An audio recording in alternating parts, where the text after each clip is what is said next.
Hello friends, CKD stock market news channel में आप सभी का स्वागत करता हूं। चैनल पर पहली बार विजिट कर रहे हैं तो चैनल को सब्सक्राइब कीजिएगा। देखिए, कल के दिन शेयर मार्केट में काफ़ी उथल पुथल वाला माहौल रहा।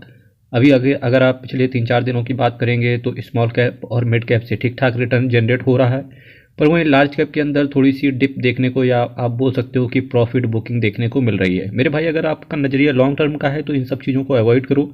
अगर आप शॉर्ट टर्म के लिए या बहुत ही जैसे लिक्विड फंड्स में इन्वेस्ट करते हैं 2, 4, 8, 10 दिन के लिए, या पोजिशनल ट्रेड लेकर के बेच देते हैं, तो उस केस में बस ये प्रॉफिट बुकिंग है, इससे ज़्यादा कुछ नहीं है। बाकी अभी जब तक हम 24,500 की निफ्टी 50 के ऊपर हैं तब तक कोई भी दिक्कत एज सच इंडियन मार्केट में है नहीं। और वैसे भी अब तो चीज़ें अच्छी ही देखने को मिलेंगी। 2025 की शुरुआत होने वाली है, डोनाल्ड ट्रंप साहब अमेरिका की राजगद्दी को संभालेंगे। इसके साथ साथ भारत देश में ऐसा कोई इलेक्शन भी नहीं है जिसका इम्पैक्ट आपको देखने को मिले।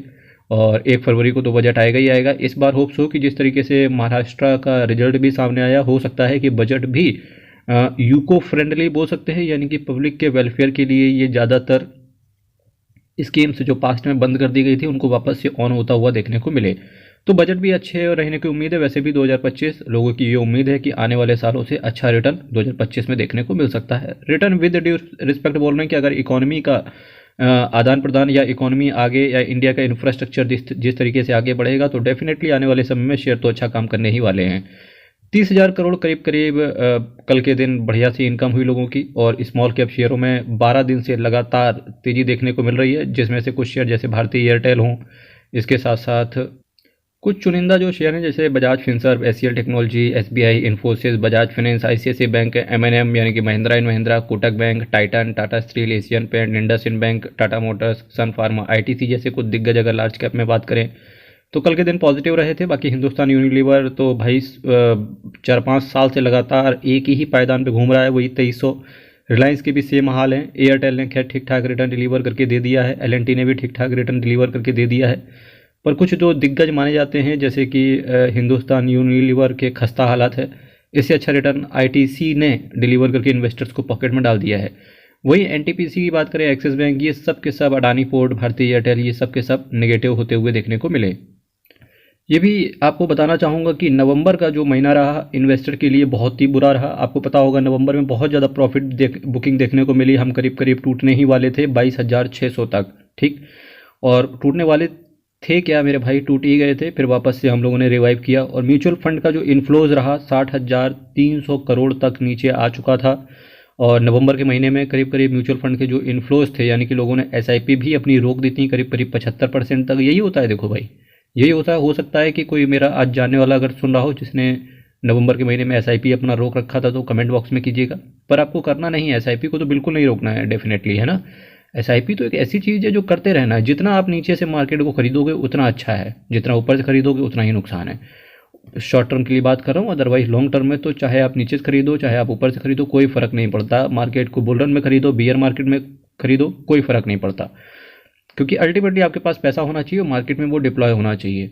म्यूचुअल फंड का इनफ्लो की बात करेंगे, 60,300 करोड़ नवंबर के महीने में टूटा। डेट फंड से भी करीब करीब 92% की गिरावट देखने को मिली। वहीं कुछ जो इन्फ्लोज जहां पर बढ़े, जैसे सेक्टोरल और थीमेटिक फंड्स में लोगों का रुझान बढ़ रहा है धीरे धीरे, जैसे कि फार्मा सेक्टर हो गया या फिर मैन्युफैक्चरिंग सेक्टर हो गया, पीएसयू थीम हो गई, यहाँ पर लोगों का रुझान बढ़ रहा है। सेक्टर और thematic funds led by equity inflows followed by flexi cap and mid cap के अंदर भी लोगों का रुझान बढ़ रहा है। Small cap funds also showed positive inflows, small caps में की तरफ भी लोगों का रुझान बढ़ रहा है। बात करेंगे ये थीमेटिक फंड्स होते क्या हैं, किस तरीके से काम करते हैं। तो देखिए, एसबीआई पीएसयू डायरेक्ट, जैसे एसबीआई पीएसयू है तो इसका जो मैक्सिमम एक्सपोजर होगा वो पीएसयू एक थीम के ऊपर होगा। जैसे पीएसयू वाले जो शेयर्स होते हैं ना, पब्लिक सेक्टर अंडरटेकिंग्स, जैसे कि घेल, बेल, है ना, एनटीपीसी, इन सब के अंदर इसका पैसा पड़ा होगा। तो एसबीआई और बीईएल, बीएचईएल, है ना।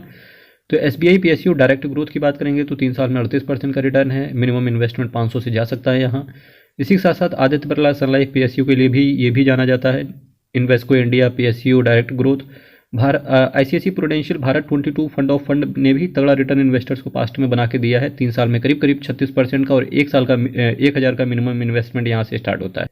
एक थीम इसी सेक्टर में बोल सकते हैं कि भाई बहुत अच्छे से काम करती है, जैसे कि pharma and health care theme. ये एक ऐसी थीम है, जब भी कुछ भी इकोनॉमी के अंदर उथल पुथल नजर आएगी, फार्मा सेक्टर और फार्मा और हेल्थ केयर के सेक्टर चलते ही चलते हैं। फिलहाल अमेरिका में जो बायो सिक्योर एक्ट है उसके तहत इंडिया के अंदर थोड़ी सी गर्मी नज़र आ रही है। गर्मी विद ड्यू रिस्पेक्ट बात करेंगे, जैसे कि सिप्ला हो गया, डॉक्टर रेड्डीज लैब हो गया, ये सब शेयर के अंदर गिरावट या प्रॉफिट बुकिंग देखने को मिल रही है, क्योंकि लोगों को ऐसा डर है कि अगर वहाँ पर बायो सिक्योर एक्ट अगर आता है तो जैसे जो भी कंपनियां एक्सपोर्ट करती हैं, स्पेशली चाइना की जो कंपनियां हैं या इंडिया से जो कंपनियां मैक्सिमम एक्सपोर्ट करते हैं, आपको पता होना चाहिए कि हम हेल्थ केयर सेक्टर में एक तरीके से टॉप पे हैं पूरी दुनिया में। सबसे ज़्यादा मेडिसिन की सप्लाई या एक्सपोर्ट हम ही लोग करते हैं। तो HDFC pharma and health care fund की बात करेंगे तो ये एक बेहतरीन थी। मैं बस डर केवल एक है जो मैं आपको बता चुका हूँ। ICICI prudential pharma health care and diagnostic, PHD बोल सकते हो आप, pharma health care diagnostic. LIC mutual fund का हेल्थ केयर भी आता है, SBI का हेल्थ केयर अपॉर्चुनिटी फंड भी आता है। तो कुछ देखिए ये सारी चीज़ें हैं, मार्केट गिरता रहेगा, फिर पॉजिटिव होगा, फिर कल हम गिरेंगे, फिर परसों हम पॉजिटिव आ जाएंगे। तो ये शॉर्ट टर्म में, ये तो आपको इससे यूज टू होना पड़ेगा। बाकी मेरे मित्र, चैनल को सब्सक्राइब करना है, वीडियो को लाइक करना है। हर हर महादेव, अयप्पा शरणम, हरि शरणम। कल फिर आपके साथ मिलेंगे same time same channel, but कुछ नए म्यूचुअल फंड्स को लेके, कुछ नया सेक्टर लेके। तब तक के लिए बहुत बहुत धन्यवाद।